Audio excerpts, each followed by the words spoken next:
Rally Sweden was a titanic battle between Toyota teammates Elfyn Evans and Takamoto Katsuta. Evans was first on the road and not letting his snow-sweeping roll limit his pace in the opening stages. The Welsh Dragon ignited the action in the Red Barn Arena with a stage win before a flurry of fast times on day 2 set him up as the man to beat for the weekend ahead. But Katsuta had a score to settle in Sweden after a crash ended his challenge for victory at last year's event, and an impressive win on stage 5 briefly saw him at the top of the timings. But Evans would reclaim top spot once again in the Red Barn Arena with just a half second between them at the end of day 2.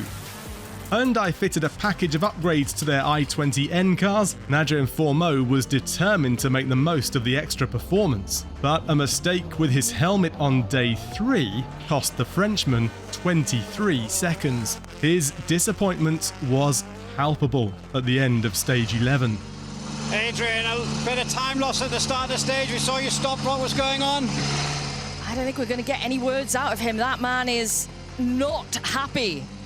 Fourmeau drove right on the ragged edge to make up for the lost time, going quickest on stage 12. But his hot-headed determination to make amends would end up dropping him out of contention for the rally altogether.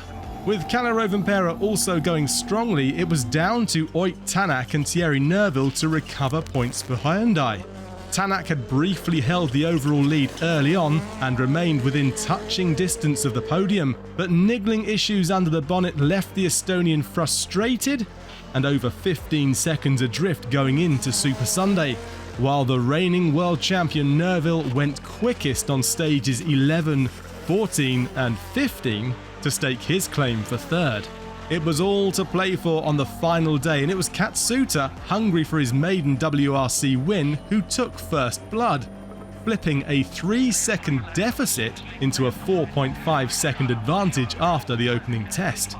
But the Welsh wizard would conjure up a stunning drive on stage 17 to retake the lead ahead of the Wolf Power stage, setting up a nail-biting showdown for the win. Japan Airlines was in full flight, laying down a marker for Evans to mount his challenge. What a run it is for Taka Katsuta, 7 tenths quicker than that benchmark from Neuville. But nothing could stop the Welshman on his way to a 10th rally win, equaling Richard Burns' career record and taking maximum points available from the weekend. Taka was super clean through this final left-hander. It's going to be very, very close. Whatever happens, Elfyn Evans has done a spectacular job this weekend. Here we go then. It is a second Rally Sweden win, and he takes the Wolf Power Stage victory, and he takes the Super Sunday maximum. What a finale that was for Scotty as well. Incredible. Elfyn Evans takes a 10th career victory. As said, it's the second in Sweden. Incredible finale. It did come right down to the wire. Yeah, it's been a pretty good weekend. I made life pretty difficult for myself on that first stage this morning, but at least it focused the mind, and got a good run over the last couple of stages there now, and obviously very happy with the end result. So Evans wins Rally Sweden by 3.8 seconds ahead of Katsuta and takes home maximum points, stamping his authority on the 2025 Drivers' Championship fight.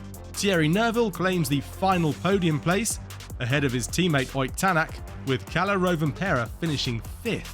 Martin Sesks won his scrap for 6th with Sami Päivärinta, while Greg Munster's frustrating weekend ends with an 8th placed finish. With Sebastian Ogier absent, Evans heads to Safari Rally Kenya with a 28-point lead in the Drivers' Championship. It's also a Toyota top 3 with Ogier 2nd and Rovanperä 3rd ahead of the Hyundais of Neuville and Tänak. Katsuta made up for his lack of points in Monte Carlo to place him 6th, and Adrien Fourmeau will still be ruining a missed opportunity to score points.